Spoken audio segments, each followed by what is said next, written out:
for the audio, or you can even watch back. Giving players all the props, or put them on blast. We don't give no hot takes, only talk facts. We're giving all our devotion, riding high on this wave of emotion.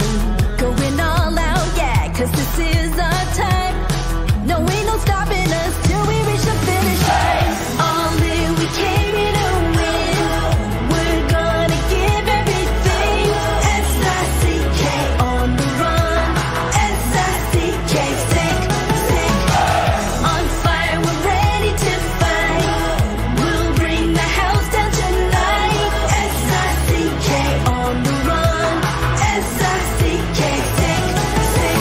Playing on the car ride, play it when you lounge. X and O, you know that we can hold it down. Shout out to my man Sammy, got it off the ground. And to all the listeners tuned in right now, got debates, analysis, and speculation. This is sports talk for the new generation. You know where to find us, got a reputation. Sick podcast, your #1 sports destination. We're giving all our devotion, riding high on this wave of emotion. Going all out, yeah, cause this is our time. No, ain't no stopping us till we reach the finish line. All in, we came here to win. We're gonna give everything. S-I-C-K on the run. S-I-C-K, sick, sick. On fire, we're ready to fight.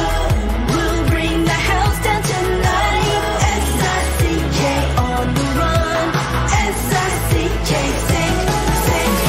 S-I-C-K is the sickest podcast. Tune in for the audio, or you can even watch back. Giving players all the props, or put them on blast. We don't give no hot takes, only talk back. S-I-C-K, S-I-C-K, S-I-C-K,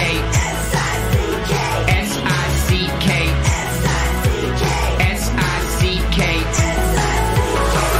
All in, we came here to win. We're gonna give everything. S-I-C-K on the run. S-I-C-K, sick, sick. S-I-C-K, it's the sickest podcast. Tune in for the audio, or you can even watch back. Giving players all the props, or put them on blast. We don't give no hot takes, only talk facts. We're giving all our devotion, riding high on this wave of emotion. Going all out, yeah, cause this is our time. No, ain't no stopping us till we reach the finish line. All in, we came here to win. We're gonna give everything. S-I-C-K on the run. S-I-C-K, sick, sick. On fire, we're ready to fight. We'll bring the house down tonight. S-I-C-K on the run. S-I-C-K, sick, sick. Playing on the car ride, play it when you lounge. X and O, you know that we can hold it down. Shout out to my man Sammy, got it off the ground. And to all the listeners tuned in right now, got debates, analysis, and speculation. This is sports talk for the new generation. You know where to find us, got a reputation. Sick podcast, your #1 sports destination. We're giving all our devotion, riding high on this wave of emotion. Going all out, yeah, cause this is our time. No, ain't no stopping us till we reach the finish line. All in, we came here to win. We're gonna give everything. S-I-C-K on the run. S-I-C-K, sick, sick. On fire, we're ready to fight. We'll bring the house down tonight. S-I-C-K on the run. S-I-C-K, sick, sick. S-I-C-K, it's the sickest podcast. Tune in for the audio, or you can even watch back. Giving players all the props, or put them on blast. We don't give no hot takes, only talk back. S-I-C-K, S-I-C-K, S-I-C-K, S-I-C-K, S-I-C-K, S-I-C-K. Turn up your volume. Because you're about to listen to The Sick Podcast. The Eye Test with Pierre, McGuire, and Jimmy Murphy. The Stanley Cup winning Colorado Avalanche And after 22 years, Raymond Mark! The sickest NHL podcast. It's gonna be sick. And welcome to another edition of the Eye Test here on the Sick Podcast Network. He's Pierre McGuire. I am Jimmy Murphy. We've got a great episode in store for you, a great feature guest coming up, and that will be Craig Morgan of PHX Sports. He's a longtime Arizona Coyotes beat writer, been with them basically since the beginning, dating back to when they were Phoenix Coyotes as well. And he'll discuss the whole situation about the move. And then also we're going to talk a lot about the good direction that the franchise on the ice is heading into, because I don't think that's, as I've said before, being celebrated enough right now, obviously with all the negativity off it. But first of all, Pierre, all season, okay, and I give credit to do, and I'm not just doing it because you're my co-host and my friend and my teammate, but all season you have been steadfast that when Boston University's season ended, which it did, unfortunately, last night for them with a 2-1 overtime loss to Denver, which we will get into in a bit, you were steadfast that defenseman Lane Hutson would sign his entry-level contract with the Montreal Canadiens, and that's exactly what he did today. The Canadiens announcing it within the last hour, 3-year entry-level deal. The feel around right now on social media and around the media is that he will make his debut on Monday against the Detroit Red Wings in his native Michigan. Your thoughts on that, Pierre? And then also we've got a little news as well on another Boston University player, or maybe now former, and Montreal Canadiens prospect. But your thoughts on Hutson first. Thoughts on Hutson is it's a great signing for Montreal. He was ready to leave college hockey. He was a Hobey Baker candidate last year. He's a Hobey Baker candidate this year. He's coming off World Junior Gold, back-to-back World Juniors that he played in. There's nothing left for him to prove at this level of hockey. Obviously, BU did not win yesterday. We'll talk about that later in the show, I'm sure. But this is a really positive thing for the Canes. And what it does, and I really believe this will happen too, Jimmy, I think the Canes will go 11-7. I think they'll dress 11 forwards and 7D once Hutson's with them. Okay. I think he will be more of a power play specialist to start. This will take some of Mike Matheson's minutes away. I think it'll make Mike a more efficient player in a good way. Mike's had a phenomenal year. I think he'll only get better now with Lane there. And I think the Canadiens' power play will be really good. And the guy that will benefit the most from the power play, I think, will be Cole Caulfield. Okay. And then in terms of who might be the odd man out, what do you think in terms of just – Yeah, I wouldn't be surprised if Kovacevic is the odd man out. And I don't mean that – look, I like the way he plays. He has played great. Really good. I think he's played well, and he's got a physical presence to him, and he's a really good teammate. Jimmy, I spent a lot of time with him last summer at the Merrimack kid, right? tournament. I'm a big fan of his. Played at Merrimack. Tremendous teammate, really good person, and a great ambassador for the organization. But I think he would, if they go 11-7, and I don't know if they will, but if they don't, there are other guys. The good news for Kovacevic, Jack Guy's hurt. I know. That's the good news for him. But Pierre, obviously, like we said, we'll get in more detail in that loss last night, but a heartbreaking loss for Boston University and for Hutson. What do you think the emotional roller coaster he's on right now in the last 24 hours or less than that must be like? I mean, he goes from obviously being so dejected that they lost to now signing his first NHL contract. What's that like for a player right now, and how do maybe those close to him or someone within the Canadiens organization, when he does meet up with a team in Detroit, how do you navigate him through that? Oh, he'll be treated with kid gloves. And if anybody knows how to do it, it'll be Marty St. Louis, because obviously he's a father of young people. I mean, he's got a son that was started at Northeastern, left Northeastern, went to the USHL, and now is at Brown, talking about Ryan St. Louis. He's got another son that's playing in Dubuque in the USHL that's about to go to Harvard. And he's got a third son that's, still active as a hockey player too. He's a little bit younger. So he'll understand that. I don't think that will be an issue. The other thing too is if there's a GM that knows one team better than anybody else, it'll be Kent Hughes, because his son plays at Boston University. So he'll know everything that's going on there. And if there's a president of hockey operations that knows one team better than anybody, it's going to be Jeff Gordon, because his son, Jack, is also at Boston University. So they've got the inside track. I think this is almost going to be like a kid who leaves prep school and goes to a college where all his best friends are. All right. That's how I think it's going to play out for him. Great. And So- Lane will know Cole Caulfield. He'll know him amazing well. He'll have known Jordan Harris. He'll have known Jaden Struble. Like, he'll know the guys that played college hockey in Boston. He'll know all those guys. Yeah.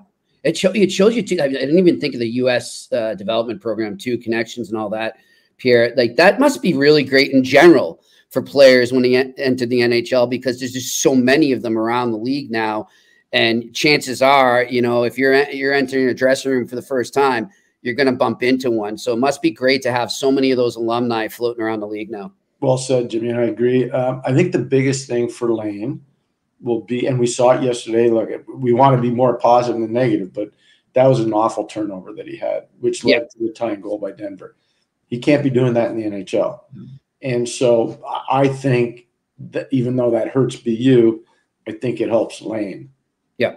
I think it helps him long term. I think he'll understand. If I can't do that in college, I better not be doing that in the pros. Well, it's fresh too, right? It just happened. Well, it's an open wound is what it is. Yeah, I mean, it's 100%. It's an open wound. All right, keeping with the Canadians, another prospect that was on that BU team was a senior, Luke Tuck, a Canadians prospect.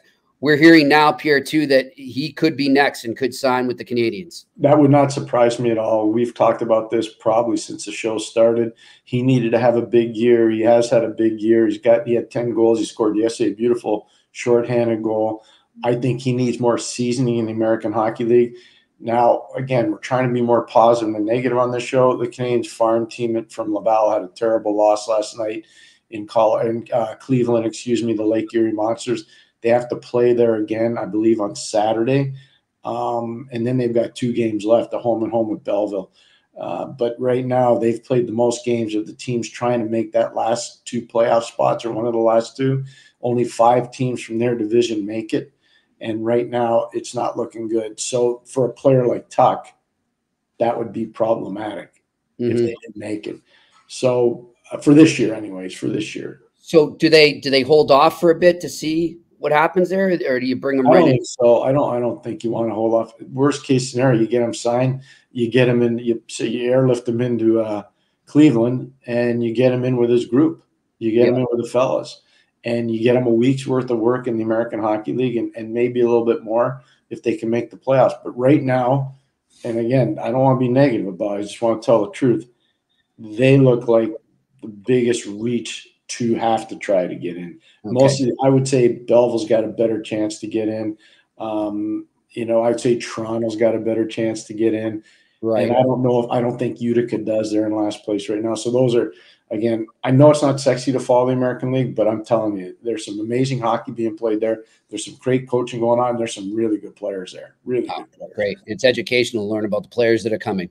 All right, listen, we'll get back into the Frozen Four because another Canadians prospect was sensational for Boston College.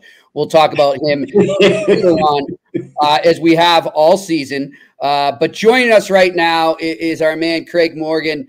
Like I said, he's been covering the Coyotes forever. He does a great job. He's currently with PHNX Sports, does a lot of work with NHL Network as well. Craig, how you doing, my friend? Stuck here in hockey purgatory, boys. What a story. Just keeps going. 15 years and counting. You're gonna have a great book on your hands, my friend.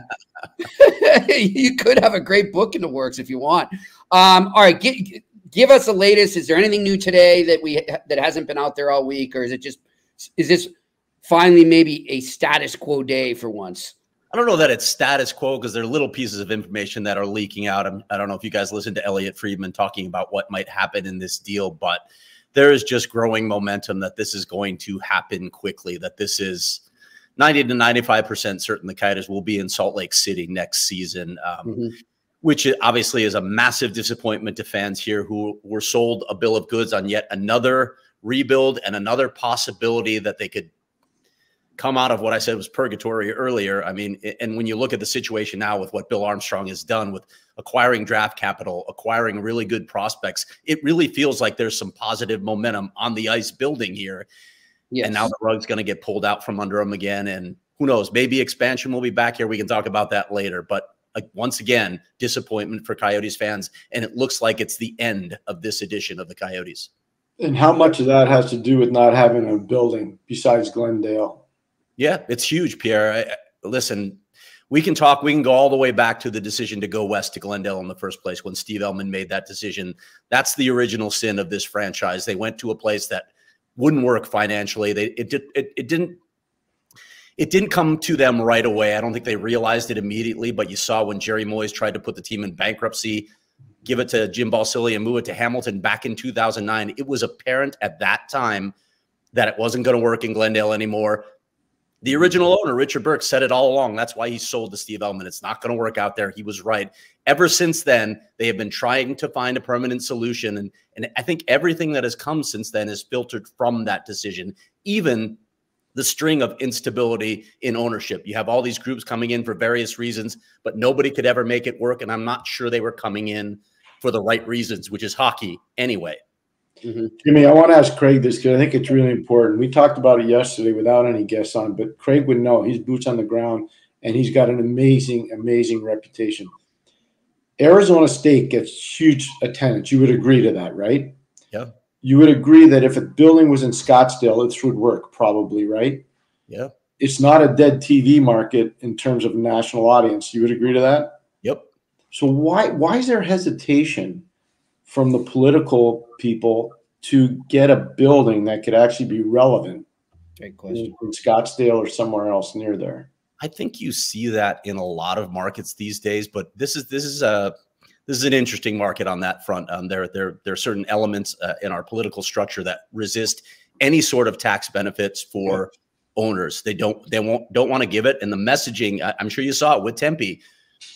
Some of it was misinformation, flat out information telling taxpayers in Tempe their taxes were going to go up. Well, that wasn't true. The only way you were going to pay taxes on this building is if you actually went to the district, to a hotel or a restaurant or a game. Then you were going to get a surcharge, and that was going to help pay down the debt. But they convinced people that their taxes were going to a, quote, corrupt billionaire, and that's all the voters needed to hear because that's a stigma, and it works really well out here. Yeah. I just don't think there's an appetite to publicly fund arenas.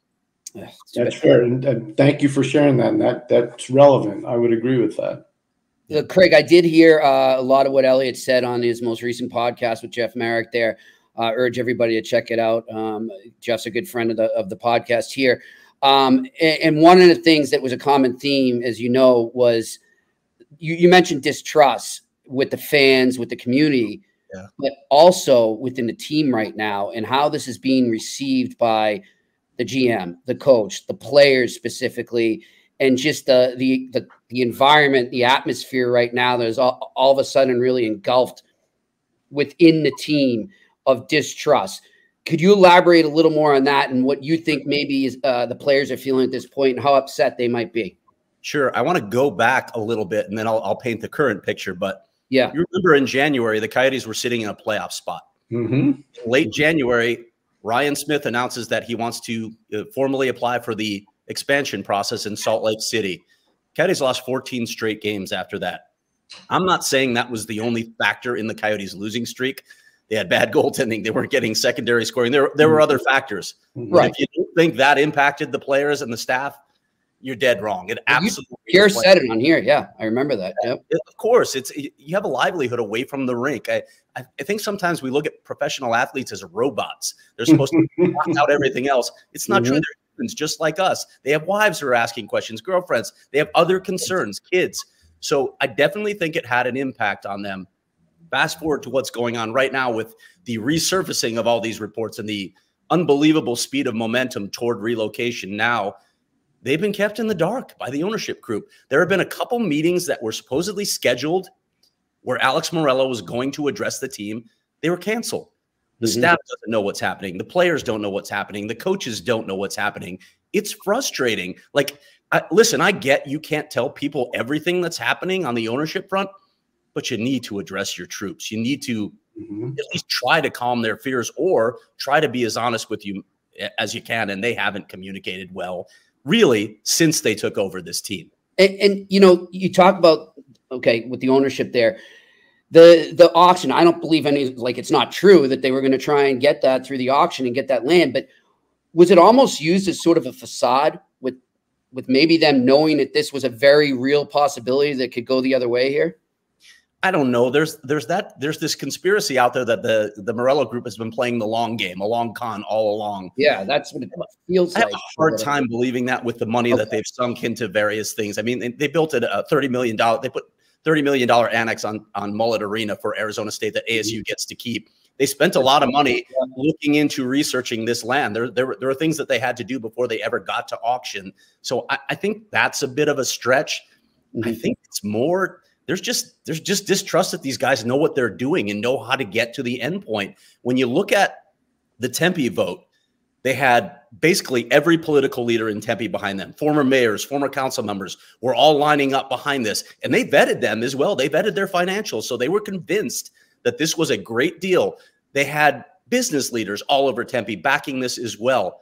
And then they went out and ran an awful campaign. They got outpointed by the opposition, who hired professionals who knew what they were doing. The Coyotes, I've had many people, politicos in this market, tell me their campaign was amateurish. They had no idea what they're doing. So they got hammered at the polls. And I think that's where the distrust comes from. I don't think people believe that this group really knows what it's doing on a number of fronts. Okay. I'm going to ask you one name, Javier Gutierrez. Is that part of the problem there? I mean, here's Javier Gutierrez represents the Morellos, and he's always spoken for them because Alex Morello doesn't make any public appearances, which I think is a mistake in a market like this as well, where you really need your owner out there telling you what's happening and inspiring the fans in a market that's been so troubled in the past. He's a team president, Javier, and I've dealt with past team presidents, and there is a strong element of being a team president. That means you have to be a politician. You have to paint pretty pictures and maybe not tell the entire truth. I get that's part of the job. What I try to do is put myself in the shoes of the person talking to me and imagine all their constraints. Having said that, Javier hasn't been able to address anything in this current crisis either. I don't know if the league put a gag order on the Coyotes. That's possible as well. But yeah, I think they probably have been misleading people a little bit or not entirely honest with people. And that's problematic, especially in a situation like the Coyotes are in. Craig, you are so boots on the ground. You're not in Edmonton today. No. Billy Armstrong's going into Edmonton today. He's going to talk to the guys in the dressing room before they play. It's not an important game for Arizona. It's an important game for Edmonton, though, because they're right on the tailpipe of the Vancouver Canucks, which is shocking when you consider their start. What's that meeting going to be like? It's a good question, Pierre, because, you know, I don't know what Bill knows, right? Now, if Bill Armstrong has known this all along and kept it from the staff and players too, that's also troubling, but I don't know that that's true. It's entirely possible that management was in the dark on this as well. So I don't know what he can say if he actually isn't aware of all the machinations behind the scenes, other than, hey, suck it up. You got to go out and be a pro. We got to finish the season. We got to represent ourselves. That's all we can do. I don't know if he can say anything more than that. Yeah, honestly, I wish I were on this trip, but as you noticed, there's a lot happening on the ground here in Arizona as well. Before you kick in, I just want to ask one more. Can you just tell our viewers, and this is really important because I really trust what you say, Craig. I've been a fan for a long time. So just answer this for me. Is Arizona, well, forget Arizona, is Phoenix a legitimate NHL market? I absolutely believe it is, Pierre, for a number of reasons. It's not just pie in the sky, me rooting. I'm a journalist. Quite frankly, if the Coyotes leave, I'm going to go cover another sport. It is what it is. I love covering hockey. That's my passion. But I'm not coming at this from a rooting standpoint. I have seen the growth of youth hockey here, first of all. If you look at USA Hockey stats every year, this is top 5 or top 10 in growth every damn year. We know the players. You know, it's almost a cliche at this point to say Austin Matthews, Matty Nyes, Josh Doan, they've all come out of here. But that's part of what matters here, right? The game is growing here. There were 2 rinks when I arrived in Arizona. Now there are rinks all over the city. So that part of it matters. Arizona State University has a Division I hockey program. How the heck that's going into the NCHC. They're going to one of the top conferences. University of Denver plays in that. They're playing in the national championship tomorrow. Yeah. To me, this just comes back to the thing that I mentioned at the top with their decision to go west. I know people think about, oh, you can win anywhere, you can go anywhere, and you can draw fans. And it's probably true to an extent. I do believe certain markets in the West behave a little differently. and this is not a traditional market, but if you look at the layout of the city, the population base is on the east side. The wealth base is on the east side. The corporate base is on the east side. And if you look at where their season ticket holders are, primarily the premium season ticket holders, they're in the Northeast and Southeast Valley. So when you make the decision to go to the far Northwest Valley, yeah, it's going to have an impact. And I think it's had a massive impact on this franchise for its entire history here. Jimmy, is that like a rerun from yesterday? I know, right? We were talking about the same thing yesterday. We were talking about you're so spot on, Craig. Such a myth. It drives us nuts that, you know, people say it's not a hockey market, get them out of there.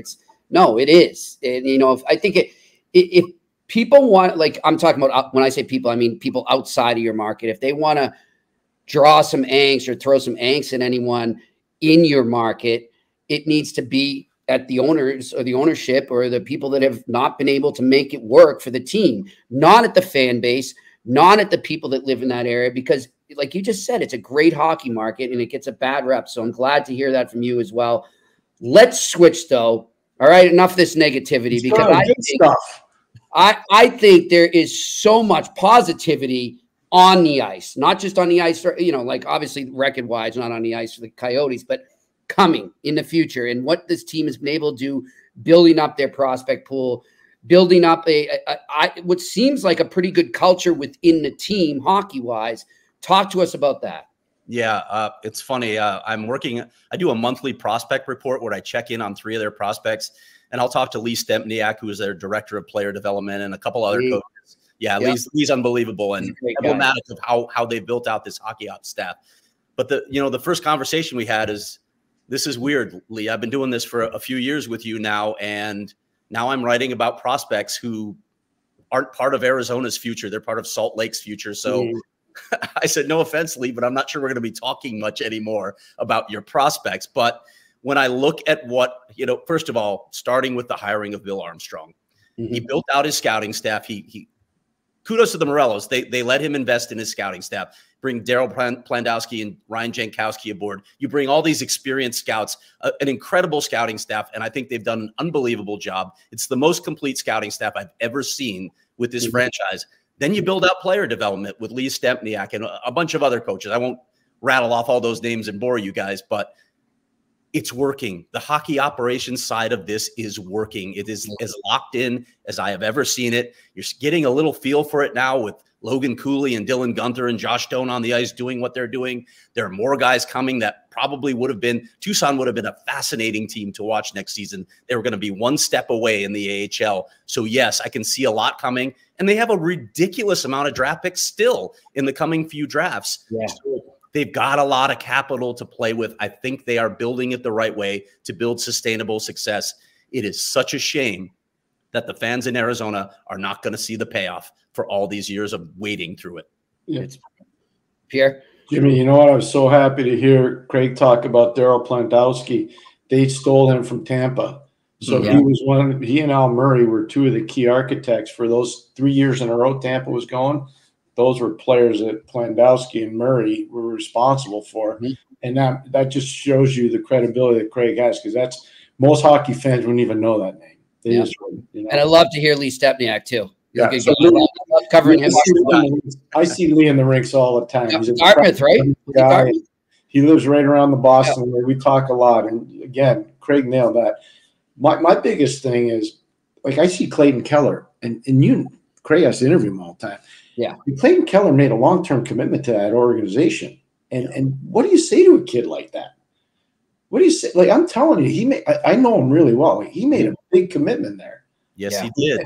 And now, what do you do? Yeah, and they were all – listen, I think when they moved into Mullet Arena, which is obviously not a long-term solution, the players were okay with it because they were being told it was a temporary solution. This Tempe Arena is going to get built. It's all good. And then that falls through, and everybody's wondering what the heck has happened. Yeah, I agree. I don't know what you say to him, Pierre. What could you possibly say to him at this point? Here's the other side of this, and I don't want to bag on another market, okay? Yep. And I'm not going to name names with players, but guys don't want to leave Arizona. They don't want to go to Salt Lake. I'm telling you, they don't want to go to Salt Lake City. I agree with this, Jimmy. I couldn't agree more with this. This is so spot on. And Like, I have nothing against people in Salt Lake. One of the best Olympics I ever went to was the O2. I've done, I think, 7 or 8 Olympics. That was an amazing Olympics. Those people did a great job there. They really did. The gold medal hockey game for the women and the men was off the charts.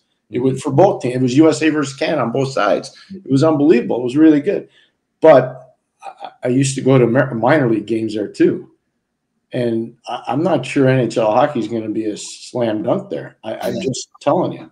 Well, you look at, I mean, first of all, it's about the quarter of the size of the Phoenix area, right, in terms of population. And I know, listen, when I look at Ryan Smith and all that he's done with the Jazz, ownership stability is really important in this league. And I think there's a really good chance they're going to see it there because he seems like a guy who knows what he's doing and is going to bring that. But you have those other market challenges. And let's not ignore the fact that the Delta Center, when it comes online, will be the 3rd oldest arena in the NHL. And it'll only seat 11,000 people without obstructed view.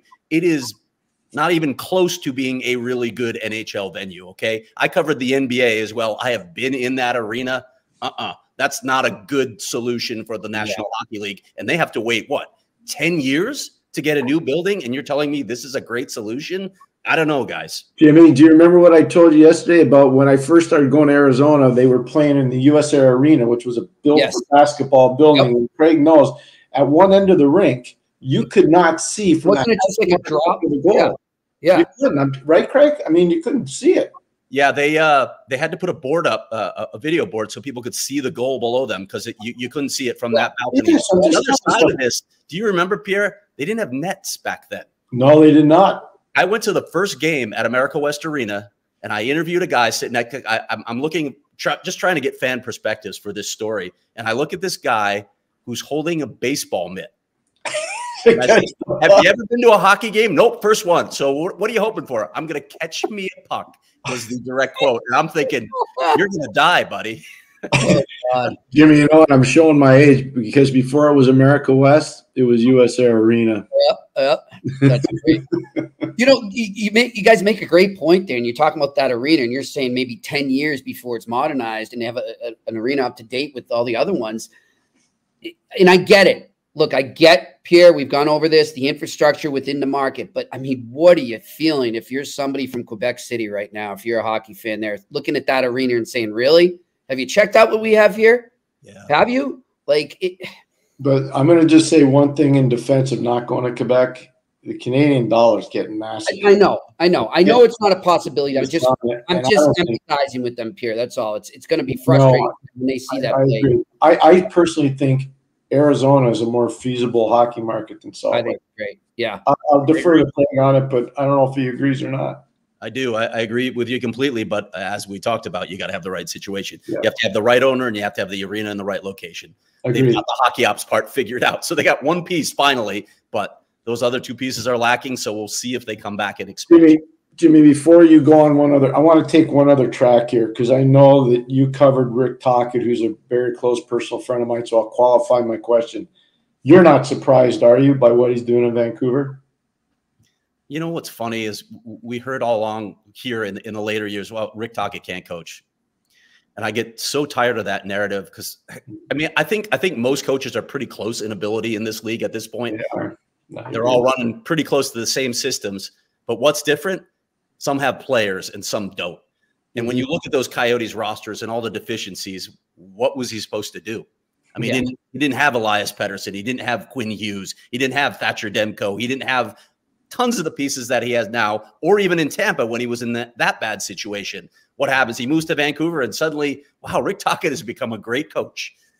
He's pretty much doing the same things. He's tweaked some things. He's learned some things. Of course, I think you always get better with more time on the job. But it comes down to having talent. He just didn't have the talent on this roster. I rest my case, Jimmy. You didn't. A-level witness. You didn't have to prove it to me, Pierre. Too, right? Dave Tippett's a defensive-minded coach. Oh yeah. When he was in Dallas, they were among the top scoring teams in the league. Yeah, absolutely. Your personnel. Yeah, totally agree, guys. Just looking ahead, and I know you're not going to be covering that team if they're there next year in Salt Lake City, but they've also got a ton of cap space coming. They've got a ton of draft capital, as you said. Do you anticipate maybe that they finally become players in the free agent market or the NHL trade market over the summer? They have to. I think they've got $42 million on the books next year. Yeah. So they got and they can make a splash. So that's going to be good. I mean, it's first year there. That's going to be good for those fans, I guess, but not for the ones. Be another dagger to the hearts of Coyotes fans to watch them go out in free agency and right, money, right? Just it's unbelievable. That'd be painful. That'll be painful. I mean, first of all, I'm with Jimmy on this, Craig. I really like the pieces that are in place. And what I like the most is, like, I think Cooley really is going to be a star player. Not a little bit good. I think he's going to be really good. Yeah. I love where Keller is right now. I look at the mobility that they're starting to acquire on their defense.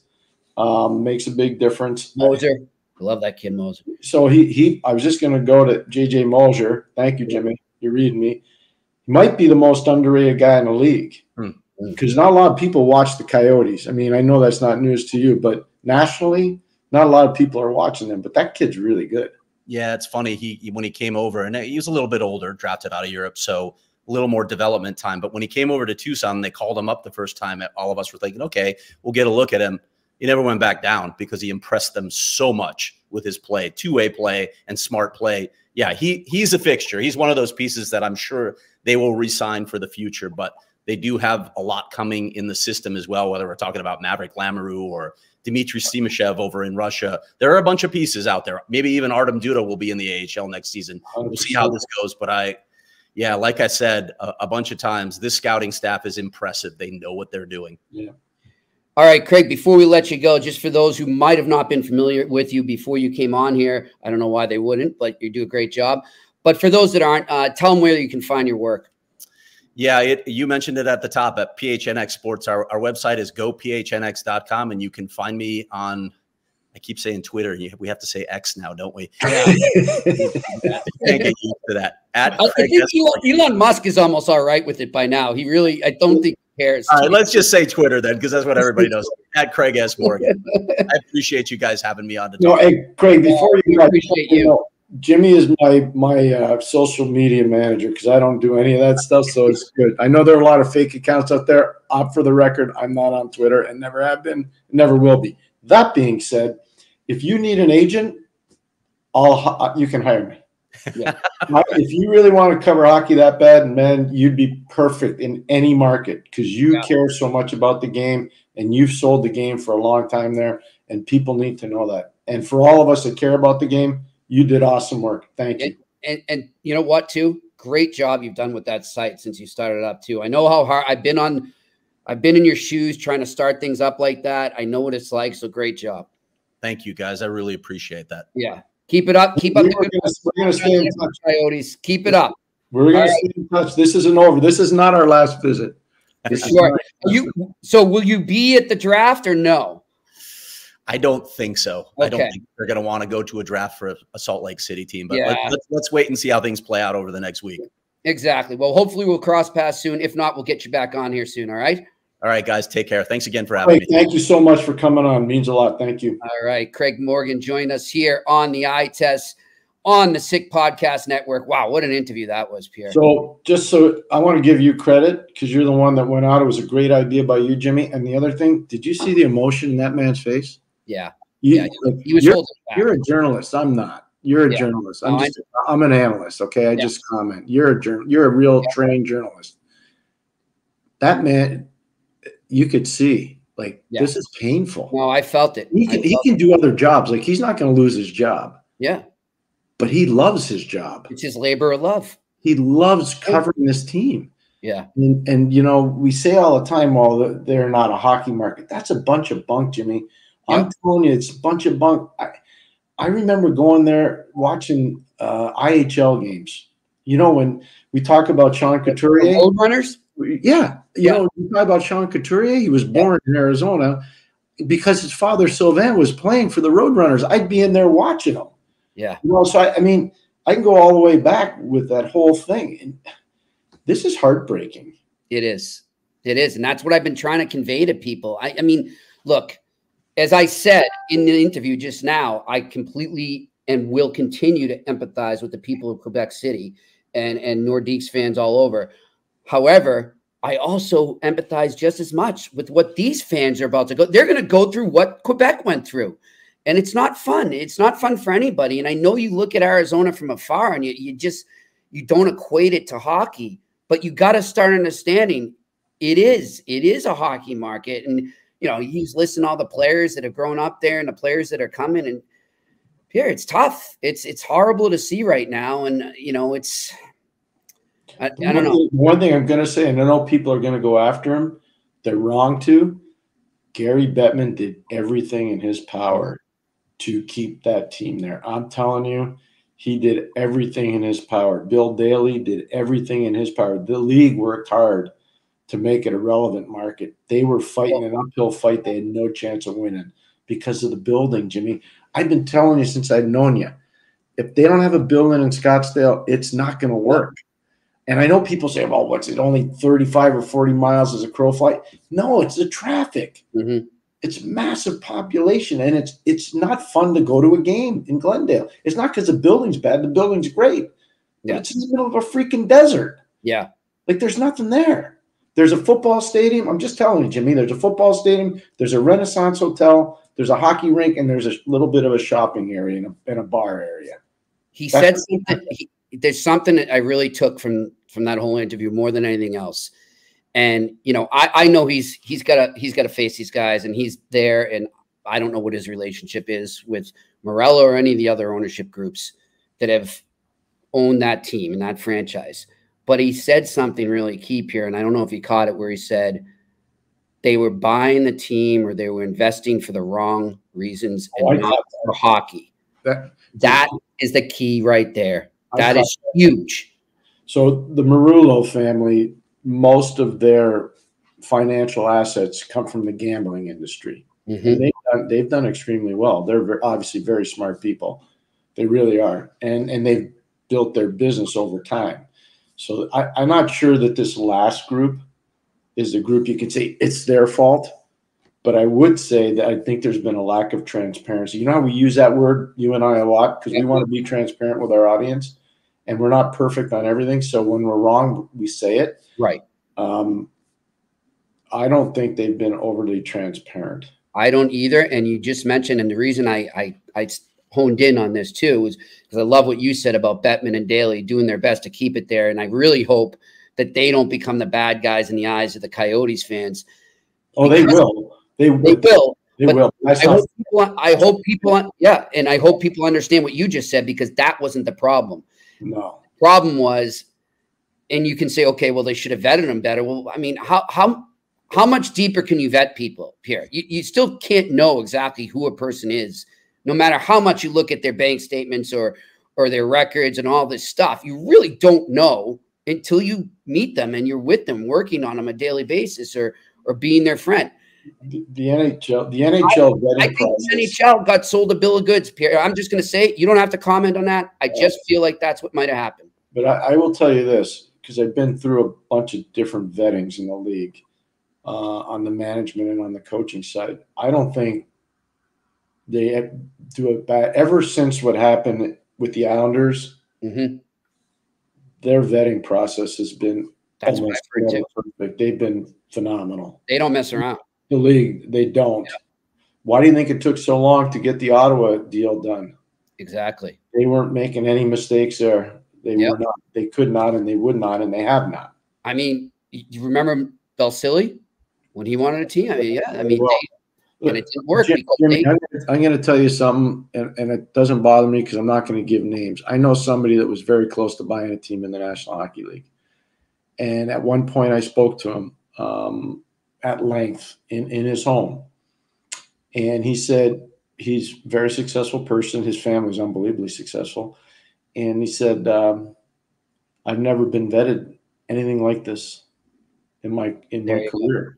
And we're talking billionaires, not hundreds of millions, billions. Yep. And he said, I've never been, and ever since he told me that, I've been like, I get it. Yeah. Commissioner Bettman and Bill Daly they do their due diligence. They got burnt once. And they don't want it to happen again. And they don't want, it was the Islanders situation long time ago. Yep. But they got burnt once. Yep. Spano. I'll say the name, Spano. They got burnt once. Okay. It's okay. It's public record. Yeah. They haven't made a mistake since. Yep.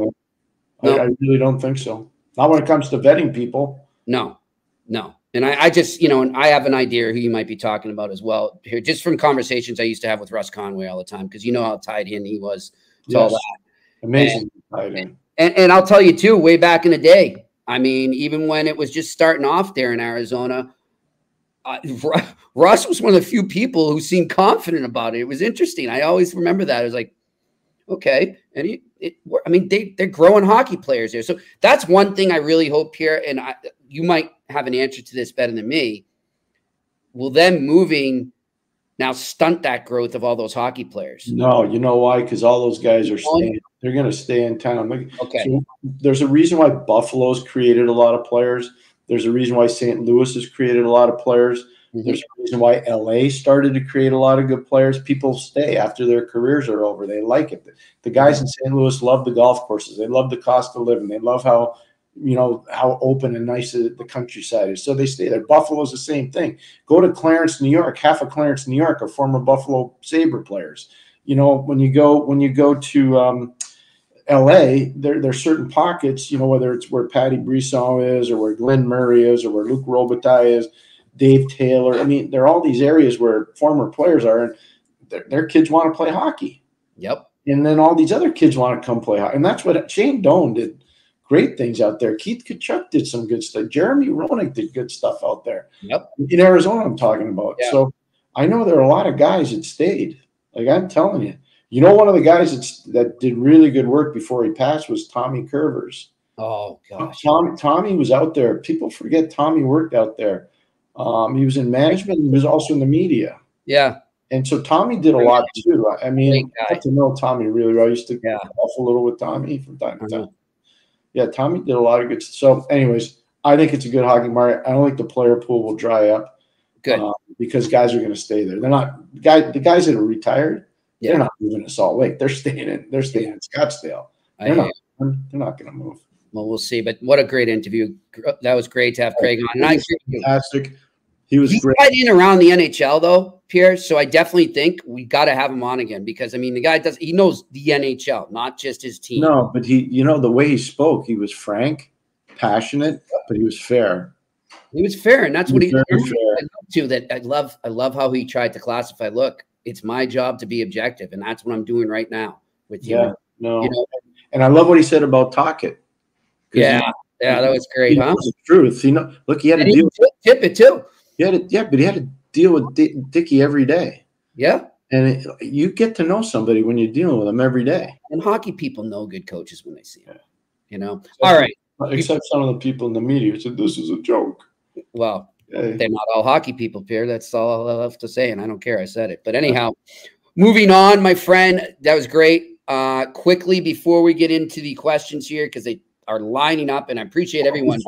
Before you go, can I say one thing? Yep. We had another one of your guests on the other day, Brian DeCord, okay? Yes. And he gave you an amazing tip about Devin Cooley. Mm-hmm. And I watched Devin Cooley play last night. Mm-hmm. And Devin Cooley made 49 saves last night against Seattle. And the scouting report. His team didn't get 20 shots on net. They won the game. So DeCord gave you an amazing tip.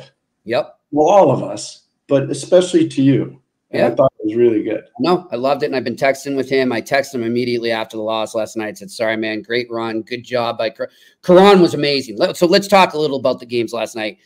They lost, but Matthew Karan played, I thought, Pierre, ironically, and he loses the game. To me, that was the best game I've seen him play all year. He was amazing. I've been watching that kid for a long time. That's the best game he's ever played. Yeah. He made 2 glove saves. One in the second period, one in the third period. There's no way he should have made those saves. Yep. But he did. One was on Devine. It's in the third period. Did you see a look on Devine's face? Florida Panther draft pick, and he's a real good offensive player. And that was a spectacular save. But, I mean, all I'm going to say is, and I hate the negative part of this, the officiating in that game. I know. Left a lot to be desired, Jimmy. And I think anyone who watches us regularly enough knows that we are friends with a lot of officials. We appreciate the job they do and feel for them because they don't get enough respect. But as Craig just was, we need to be objective as well. and that just was not a good officiated game. I'm going to say this. Okay, BU deserved 4 penalties. They got 4. I'm going to say Denver deserved 4 as well. They got none. And there was one play on Lane Hutson. It was in the 3rd period where he was doing a spinner ram and he was working to get offensive room, time, and space to make a play.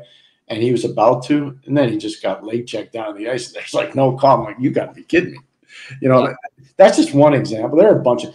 So I know there's some people out there. I heard one of the interviews, excuse me, with Jay Pandolfo.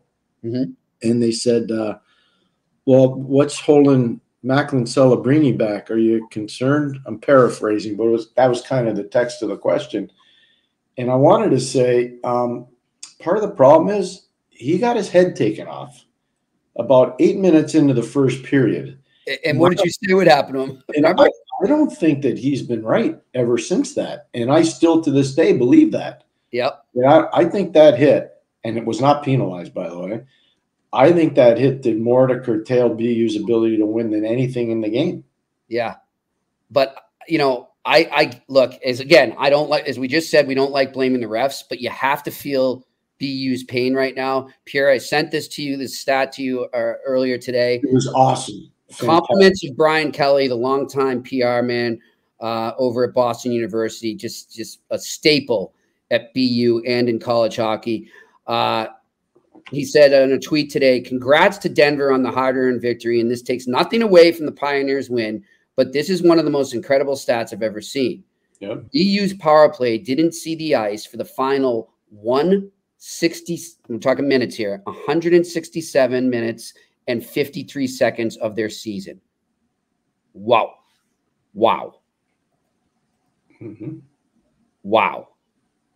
Now, we're in agreement that the officiating was not good last night. However, Pierre, what do you say on the players' side and the team side? Are they not doing their job drawing enough penalties, or is it just bad luck? Is it because I don't think there's any conspiracy theory against them, or, you know, nobody's out to get them. Jay's not demonstrative. Jay's not a screamer or a yeller now. Yeah. I don't think there's any. So just to be clear, have you ever been in a spell like that?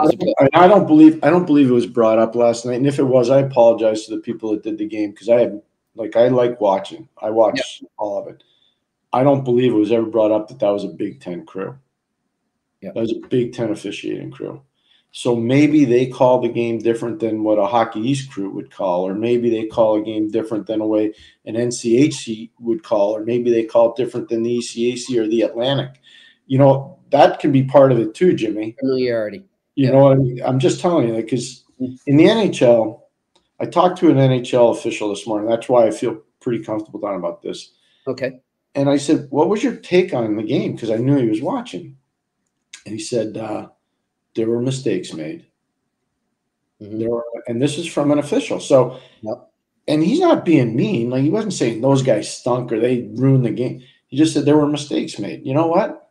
We all make mistakes. Exactly. Mistakes. So stuff happens. That being said, I don't think you can referee a championship caliber game, and when you see a headshot and people are going to say, well, he got him in the shoulder first. I go to a lot of college hockey games. I go to a lot. Yep. I've seen kids get 5, 10 in a game for way less than what happened to Celebrini last night. Agreed. Way less. Way less. So maybe that's a standard of the Big Ten. I don't know. Mm-hmm. But that crew made mistakes. That's all I'm going to say. All right. All right. To the other game, Pierre, and then we're going to get to questions here because we are running tight. But we love to get all our questions in. It is Friday, so we'll get those. The BC-Michigan game, not surprised. Heavyweight fight. Heavyweight fight. Yeah, heavyweight fight. But, you know, like Muhammad Ali did so many times, the BC Eagles pulled away in the second period. And, like, whew, Pierre, Will Smith, okay? It's like if Leonard's not going, like you said, I think you said it yesterday with Mike McMahon. He's like, well, you know, if one of these guys isn't going, it seems like, well, then another guy's like, okay, I'll take the torch. I'll do it. Will Smith, out of this world. Perot, out of this world. How about Cutter Gauthier? I'm just going to say Gauthier. I mean, it's just like a light, just a switch, boom, and they were off to the races. And what can we say about the man that you have been touting all season, the goalie, Jacob Fowler, who, and I just sent this stat. This is unreal. What he's done. This one blew me away. Yeah. Okay, so this is Jacob Fowler's stats since the Beanpot. Okay, or maybe before that. Excuse me, right before that. It's a little before the Beanpot. Yep, it was right before the Beanpot because they won the Beanpot. Yes. So since February 5th. Northeastern won the Beanpot. Oh, geez, what? I'm sorry. I'm off to it. That's okay. It's okay. It's okay. Okay, so here you go. Here's the stat here for you that's just unreal. Jacob Fowler since February 5th, 13-0, 1.86 goals against average, 0.932 save percentage, and 2 shutouts over that span. Mm-hmm. Like, wow. We've been talking about him for a while, and I know people in Montreal didn't want to believe us. Wow. He's really good. Really good. He's really good. I don't know what they're going to do in Montreal. It's hard to say. Probably the best play is to let him stay another year, carry the mail. He might be a goalie that has a chance to win the Hobey Baker. Mm-hmm. You know, I mean, he might be.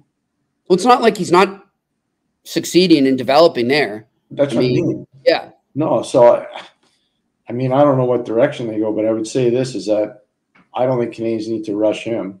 Nope. Like I understand getting, other players out. I get it. Yeah. I understand.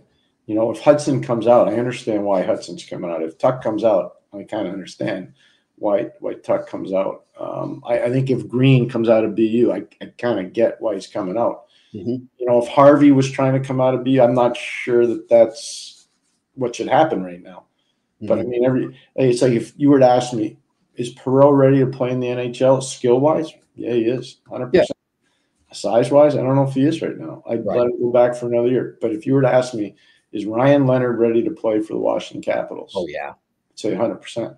And he falls right in line with what they're doing going forward and what they're trying to create and develop in terms of identity, Pierre. He fits it to perfectly.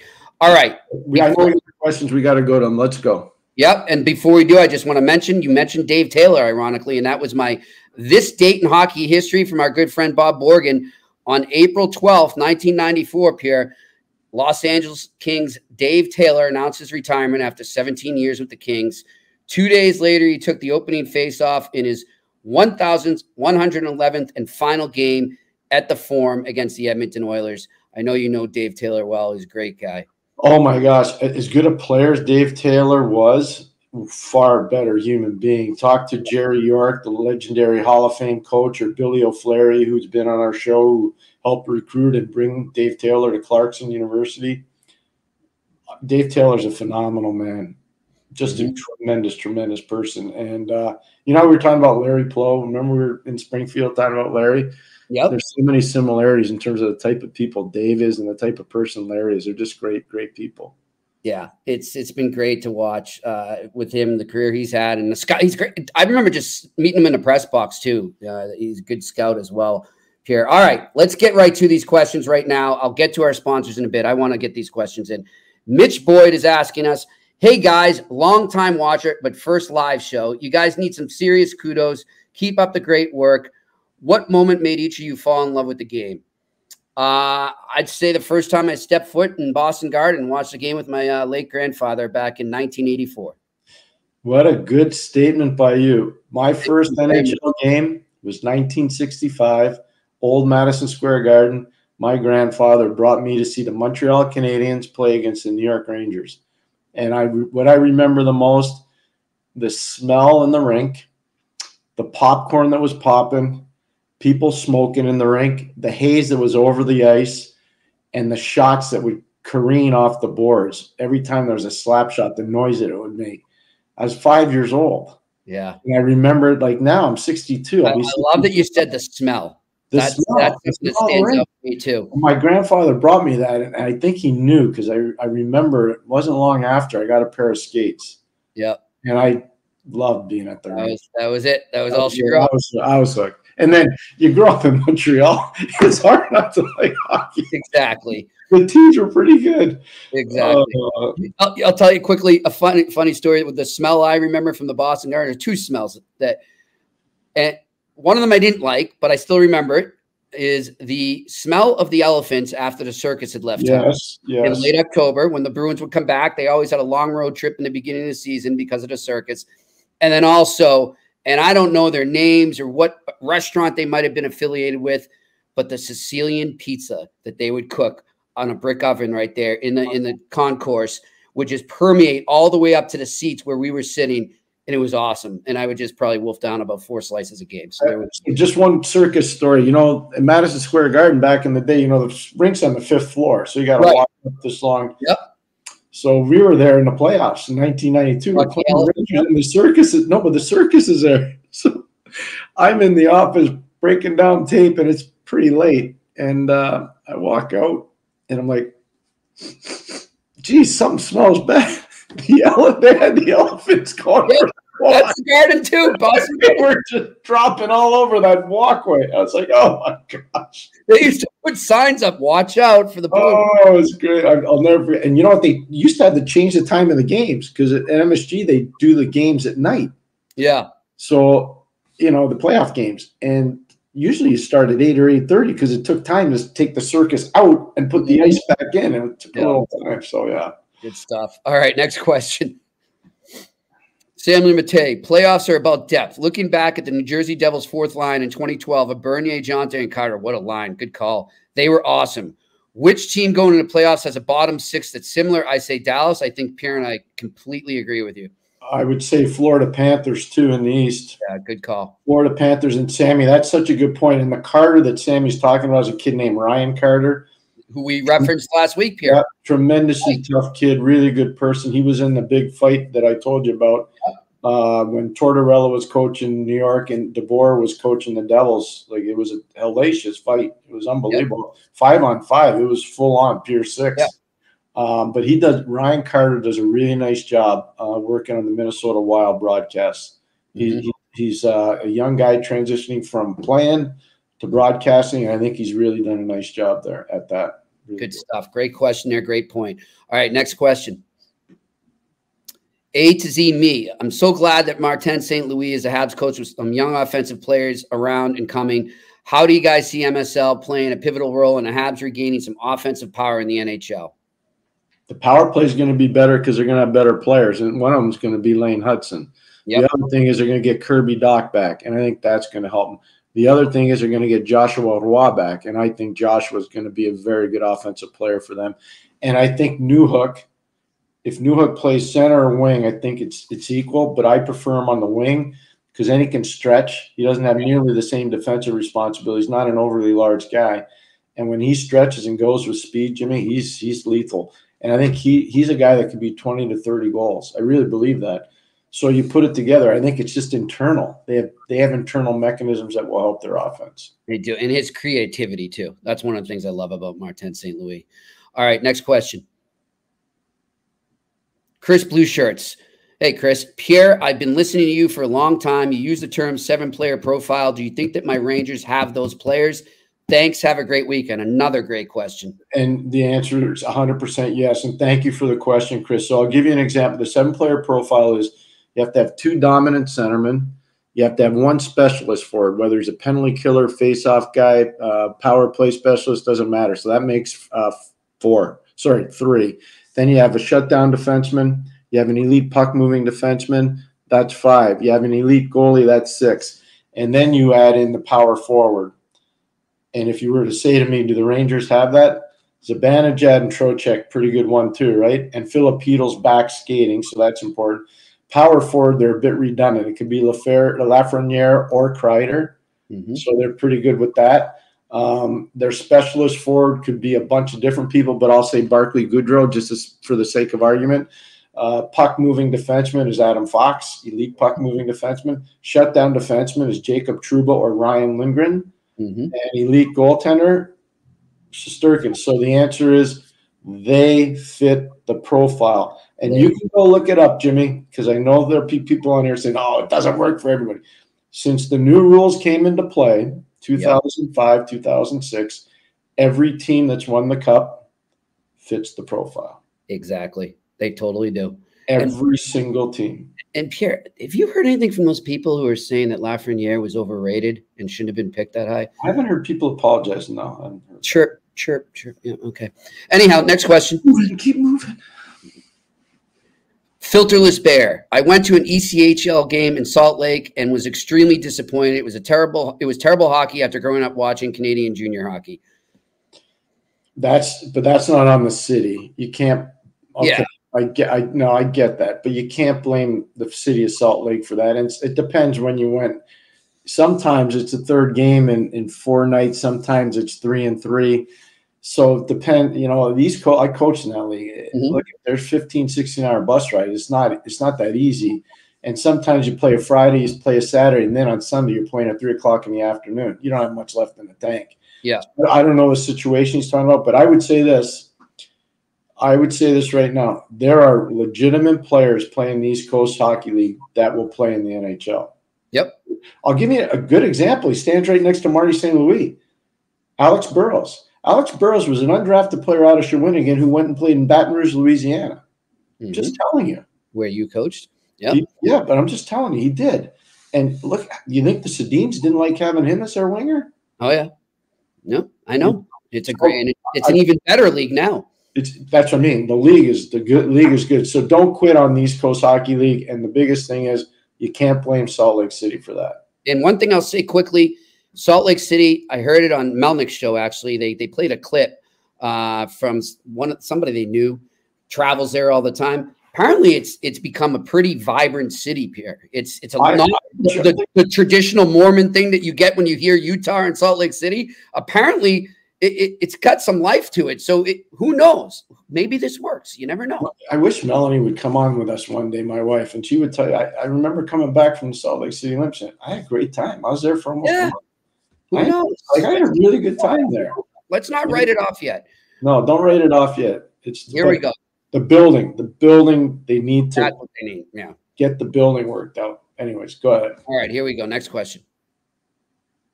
The Puck Bunnies. Any insight on what has gone on with Kotkaniemi after his hot start? And do you see a way outside of injury he gets back into the lineup?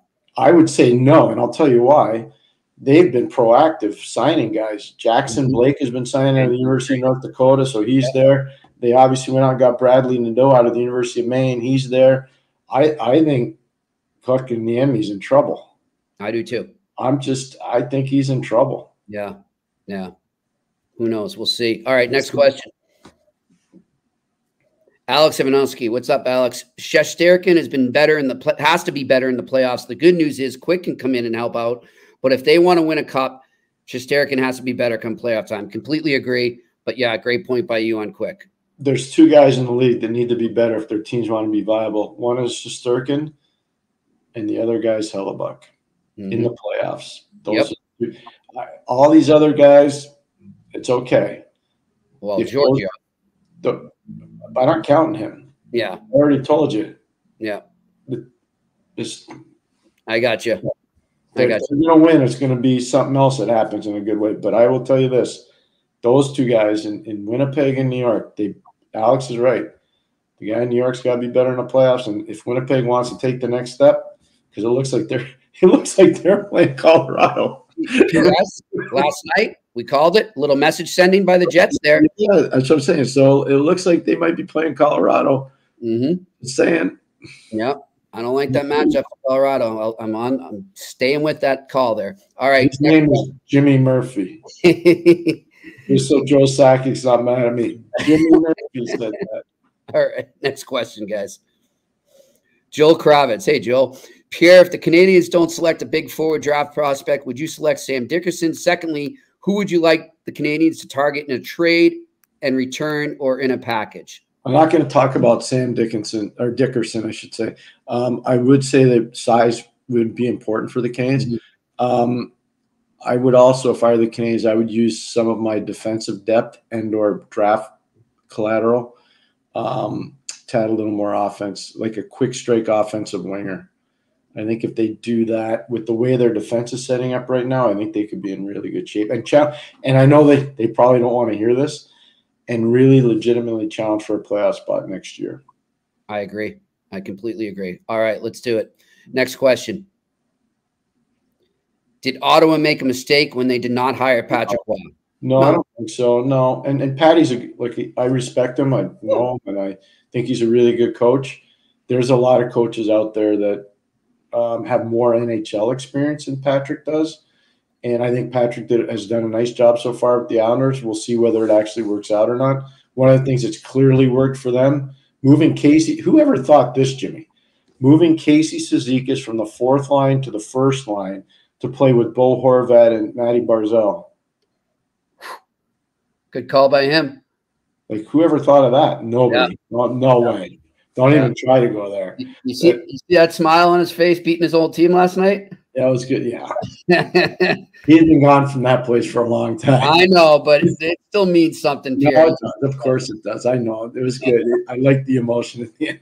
Yeah. But I would say no, I don't think Ottawa made a mistake by not hiring Patty. And I think Jacques Martin's done a nice job getting some of the guys to understand what it takes to win. Agreed. All right, listen, before we go, we got to mention our sponsors here. Bring up Factor, my friends. What do we got here? Factor's delicious, ready-to-eat meals make eating better every day easy. Head to factormeals.com/iTest50. Use the code iTest50 to get 50% off. And also our great friends over at Manscaped. This season, make sure to groom your carpets and the drapes with the leaders in below-the-waist grooming. Go to manscaped.com. Use the code iTest for 20% off and free shipping.